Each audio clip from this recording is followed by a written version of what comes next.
Shout out to the Empty Man podcast. Y'all go and subscribe to them on YouTube, man. 5.6K subscribers. Get them to 10K, man. But today we got Charleston White, bro, the GOAT. One of the GOATs in the black community, to in my opinion, right now, bro. I don't care what nobody say. I know people don't like Charleston. I love Charleston White, bro. But this man got last week. This man got on TikTok live at 8 a.m. just to send out YouTube copyright strikes. And when he did that, I said, this man, he's unstoppable, bro, at this point. But today, the interview with Charleston White is a clip from, I guess, a bigger interview. Is him talking about everything in black culture is negative. Now, just from that title alone, there's a lot of different ways you can go with that, bro. And I'd be lying if I said I can't. I'd be lying if I said I didn't disagree with that title, to be honest with you. But let's see how he breaks this down in Charleston White fashion, bro. It's the Empty Man podcast, you custer. Crip Mac. There we go. Crip Mac, 55th Street. There we go. So we started, we left off talking about, unacceptance in our neighborhood of certain ways you speak, to certain ways you grow up, and how the community would turn you bad. Yeah. Pretty much everything in black culture is negative. Right. Black people don't promote nothing positive. They talk economics, but they don't promote economics. Mm-hmm. They talk financial talk, but most of us aren't financial literate. Most Correct. of us are financially illiterate. Mm-hmm. Black people talk, we talk, but most of their actions exemplify I, me. They only want to say we when they want to group us into either failure or success. Black people think because LeBron James and Kobe Bryant got a jersey hanging up in a white man's stadium that we made it. Right. Yeah. Black people think just because white people voted a half black man and half white man as president, we think we made it. Man. We think we done something on an individual level. I haven't done nothing. So black people wake up with the we talk, but they live me. Man, when I saw that inauguration, I just saw black people crying.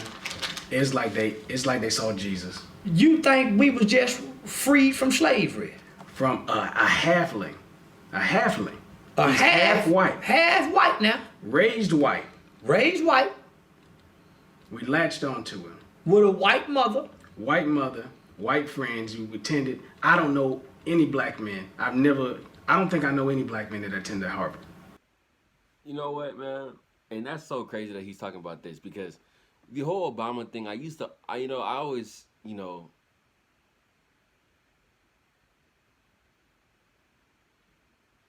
it wasn't until recently that I started learning about, I guess, people being, a mixed race, and how I guess mixed races, they're in their own category on its own. I didn't really look at it like that. I always just thought if you had one parent that was black, that you were black, and I still kind of look at it like that. But, you take somebody like Obama, or even just in the black community in general, bro, like, that statement that Charleston White was talking about when he said, like, everything in the community is negative and that we don't promote nothing positive. I do agree with that, Like, I understand, like, what Kanye was talking about, like, when you do the research about how, like, a lot of that certain group that will go nameless run a lot of the media outlets and a lot of the record labels. It's true. And they're also helping to push that narrative of black people, the drugs, the violence, the misogyny, all those type of things in the community. Those people in that community help push that narrative. However, who's making the music? These rappers that have been dying, who's killing them? It's other black people. And we, as a community, sometimes we have more beef and we have more smoke with the person that told the police that this person is causing havoc in the community. We have more smoke for that person than we do the actual person that did the crime, that committed the crime. We got everything backwards, man. Like, I just think a lot of times the black community is just so divided in the U.S., man. Like, it isn't that we don't have the intelligence to get things done, but we're just so divided. It's the same thing in Africa. I feel like in Africa, and me being, a first generation American, but having African, my whole family is Liberian. Shout out to all my Liberians out there. But a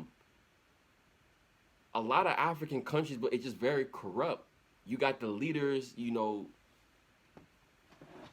working with other countries and taking out these loans from these other countries, knowing that this shit is gonna fuck up your country long term, but you're not gonna be alive to see that. So you're just gonna take out this loan because it's gonna help us in the short term or whatever. But long term in the country, it's not a good deal. It's not gonna work out for the people. It's not gonna benefit you guys. But you're like, I won't be alive to see it. You know what I mean? So I don't have to worry about those problems. Mismanagement of money.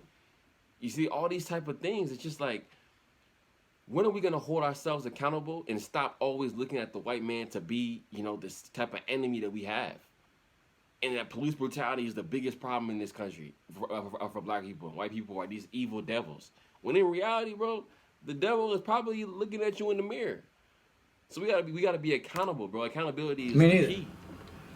So he had nothing culturally in common with us at all. Until he met Michelle Obama. Correct. Remember, the white woman wrote the book and said that she dated him. Right. Obama dated white women all up until he met Michelle Obama. Correct. He got his cultural experience in his black lineage through his wife, Michelle.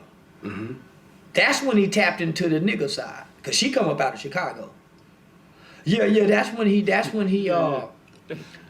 the spirit of the nigger rose in him, and he became a father to black children, and he became a husband to a black woman. The spirit of the nigga. Prior to that, damn, he was a white boy. Right. So why do you think it is that we keep falling for the same play? Because we are emotionally responsive. We respond to everything that feels good, and we also respond to everything that's uncomfortable and feel bad. There's no median for black people. We don't know how to ignore and be quiet like the Chinese did for 20 years, and then when they started speaking again, they was buying up the world's real estate. Right. We haven't heard anything from the Taliban lately. We haven't heard anything from Al Qaeda lately. We haven't heard anything from Afghanistan since they ran America out of there. We haven't heard from the Ku Klux Klan lately. Everybody is building and strategizing and preparing for something. Everybody's hearing from us. Bro, I say that all the time, The problem that we have in our community is that we broadcast everything, bro. We broadcast. I think we got too many podcasts out here. We got too many podcasts. What we have to be doing, and I'm not saying we don't do this, like I said, there's no unity. But sparingly here and there, we do have black people who do it in certain areas. But we gotta strategize behind closed doors and start instead of going up to the house, bro, and banging on the door and making noise and causing a commotion. You gotta go at night and go through the back. Go through the back door, bro, and build up your army quietly. Instead of broadcasting everything and letting everybody know this is what we're doing. This is what's going on. We gotta stay quiet. I just think I think a lot of times, man, like if we would do things in private and then come out to the public when everything is done, I think it would help us a lot. But I always felt like we just broadcast things too much. I think we got too many podcasts. Even this whole like passport bros thing, bro. Like, men who will leave men who are leaving the U.S. to go and find a wife in another country, which I plan on doing the same thing, but not just because of the women, but just because I think the U.S. is going down the drain in general. But that's not here nor there. The point of that is, I think we got too many podcasts and too many men talking about that, man. Like, I understand you want to spread awareness, but at the same time, it's like, you don't think that black men talking about them going to all these different countries, do you not think like those countries' governments aren't gonna see what's going on and try to tax y'all or try to create different obstacles for you to come into and create different obstacles for you to come into their country, after a while, when they see all you men coming in there, and I pray to God y'all aren't committing crimes in those countries. You see, like certain certain things like that, keep it to yourself, or don't broadcast everything. But we just gotta, but like we need to have a microphone in front of our faces for everything, man. And I'm like, I just think I think it would work better for us if we just kept them things quiet. Right. Got it. You see what I'm saying? Absolutely. Because we're in our emotions. We're not waking up with business. And we are very emotional as well. He's factually that's the facts, bro. Just put racism in front of us, bro, or talk about anything racist. Talk about anything about racism in front of black people, bro, and we'll go crazy. We'll go crazy. It's like we think more emotionally than logically. That's how the Democratic Party, to me, has finessed us for so many different years. When you got to get up and go to work, and you make a lot of money working, your feelings don't mean nothing. Yeah. Because every day you gonna wake up and don't feel like going to work. Mm-hmm. Some days you're gonna wake up and feel like bullshitting. But if you run a business, you can't bullshit, even though you feel like it. Right. The business governs you. It shapes your time. It navigates your life. It puts food on the table. Yeah. It takes care of your kids. So you don't base your feelings off your business. Black people and people who have to deal with us always have to consider that black people are emotional people, and at some point their feelings get in the way of their progress. I was up and down. Man, shout out to Charleston White, man. I think he's a gem for the black community. I know he done said some shit, nigga. I'd be like, bro, what the fuck are you talking about? When he's talking about white women and raping them and stuff, and how he won't get in trouble. I was like, bro, how you gonna say something like that? But I do think that I like him because he holds people accountable. He holds the black community accountable for some of our issues, and how we gotta stop blaming white people for everything and take some accountability for our actions and understand that maybe if we change certain things and we have more respect for ourselves, other people will respect us.